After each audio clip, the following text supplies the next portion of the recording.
amigos, Principal Ashley here. Today we have another exciting adventure to go on. We are going to read the story Mama Provi and the Pot of Rice by Sylvia Rosa Casanova and illustrated by Robert Roth. I'm very excited to read this story to you because, like some of my other videos, there will be some Spanish words found in it. Yes, Español, Spanish. So I'm going to challenge you when you're watching my video, try to see if you can listen for those Spanish words and maybe some food words because we are going to be talking a lot about food in this story. And at the end, we'll talk about it together. Are you ready? All right, let's get started. We're going on our adventure. Mama Provi and the Pot of Rice. Mama Provi lived on the first floor of a tall apartment building. Her granddaughter Lucy, who was 6 years old, lived with her parents on the 8th floor of the very same building. Twice a month, Lucy spent the night at Mama Provi's.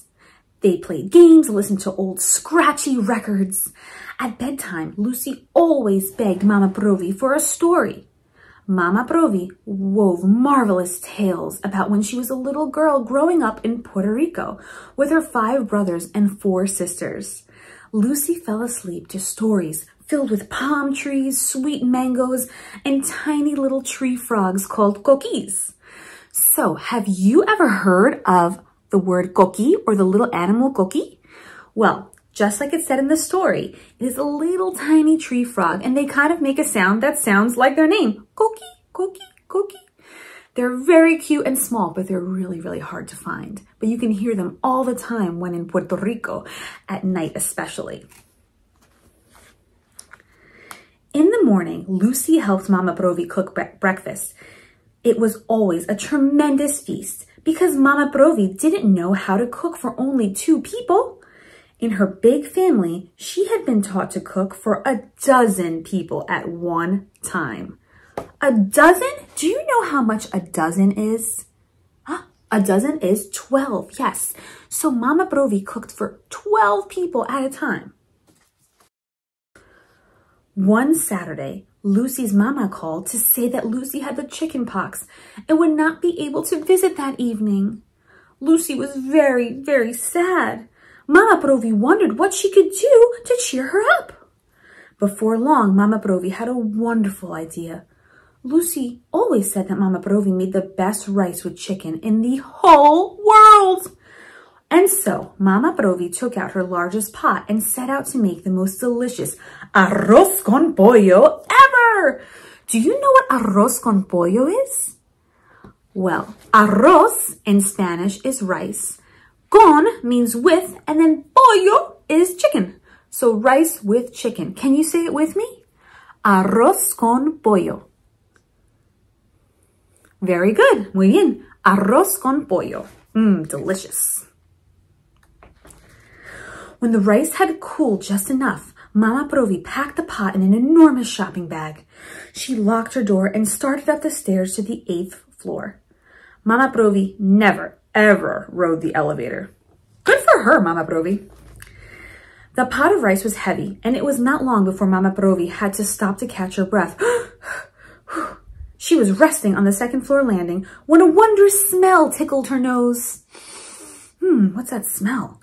She recognized the aroma instantly, and without giving it another thought, she knocked briskly on apartment 2B. Mrs. Landers opened the door.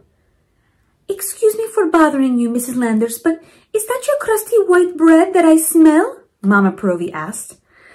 Mrs. Landers said it was. "I wonder if you would trade a bit of your bread for a bowl of my arroz con pollo. I am taking this rice to Lucy, who is sick with the chicken pox, and a piece of your bread would go well with it." Oh, isn't that nice? So, Mrs. Landers was only too pleased to make the trade, for she also loved Mama Provi's arroz con pollo. En un dos por tres, which in Spanish means something like lickety-split, Mrs. Landers wrapped up a large chunk of her freshly baked bread and exchanged it for a bowl of Mama Provi's rice. After thanking Mrs. Landers, Mama Provi continued up the stairs carrying the pot of rice and the chunk of bread. So, arroz con pollo is one of the things we learned, and then en un dos por tres, which means something like lickety-split. Mama Provi had not gone very far when she again stopped to catch her breath. Whew, whew. This time on the third floor. Again, a delightful smell tickled her nose. She recognized the aroma instantly, and without giving it another thought, she knocked briskly on apartment 3E. Senor Rivera answered the door.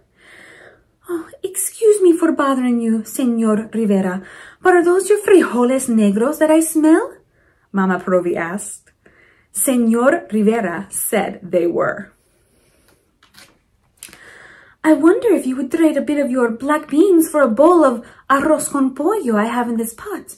I am taking this rice to Lucy, who is sick with the chicken pox, and your beans would go so well with the rice. Senor Rivera was only too pleased to make the trade.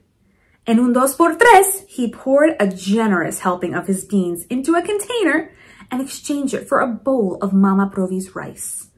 So arroz con pollo is rice and chicken. And then we just learned about black beans, frijoles negros. Delicious. Have you ever had this type of food before?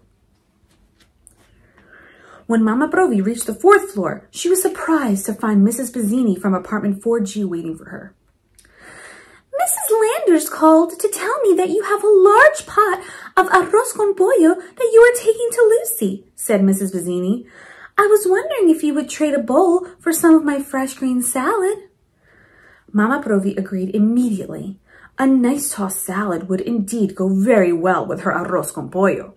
So, en un dos por tres, Mrs. Pizzini exchanged a bowl of salad for a bowl of Mama Provi's rice.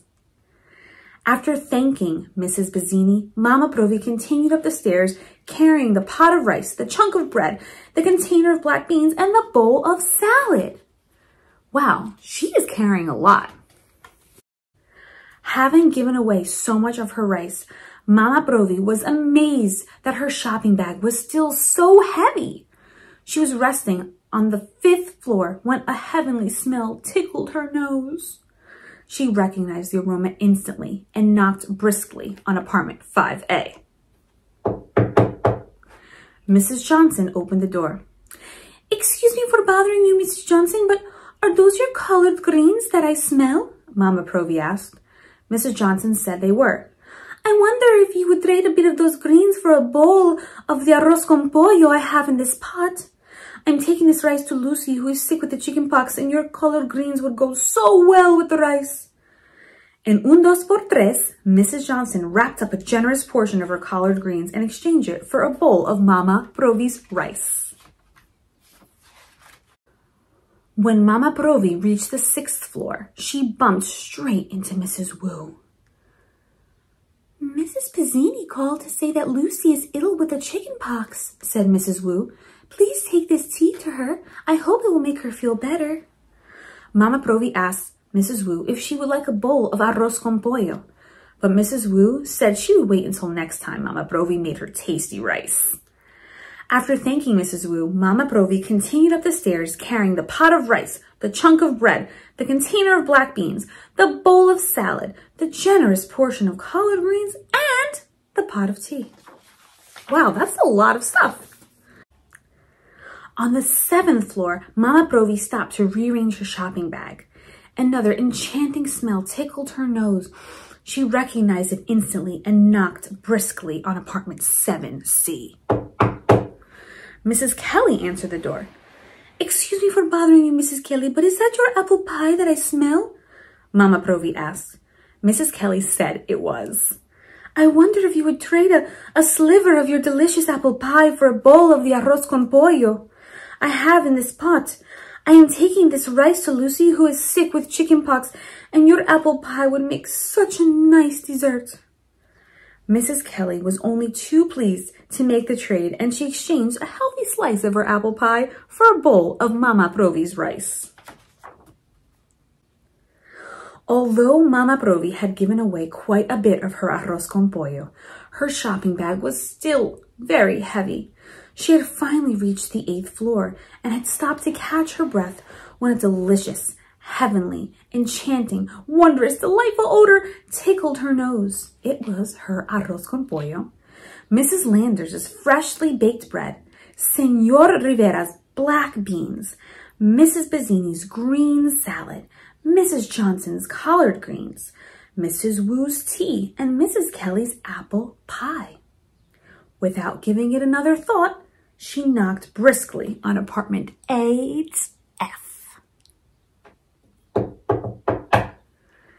Lucy answered the door. She was covered with spots. "Excuse me for bothering you, but are you the little girl who is sick with the chicken pox and cannot come to visit her grandmother?" Lucy said she was, and then hugged Mama Provi as hard as she could. Mama Provi pointed to the enormous shopping bag. Together, they carried it into the apartment, and in un dos por tres, they set up a tremendous feast. "Let's eat," said Mama Provi, and that's exactly what they did. Wow, friends, what a wonderful story. So, what do you think? Have you ever had some of these foods before? So today we learned a couple of new Spanish words, right? First, we learned un dos por tres, which means another way of saying lickety-split or really fast, right? On the other side, we also learned arroz con pollo, right? So what does that mean? Arroz con pollo. Do you remember? Ah, rice with chicken. Perfect! Rice with chicken. What else did we learn? We learned, frijoles negros, or black beans. Excellent, excelente. You guys did such a great job today listening to this story, and you learned some new words. What I love the most about this story is how all the people in the building came together. They had different cultures and backgrounds and foods, and they all shared with one another. And at the end, our little friend Lucy had a wonderful meal to celebrate and spend some time with her grandmother. So I hope you enjoyed this story, and I hope that we go on many, many more adventures together. Thanks for listening, friends. Adios. Don't forget to like and subscribe to my page because there are so many more adventures that we have planned together.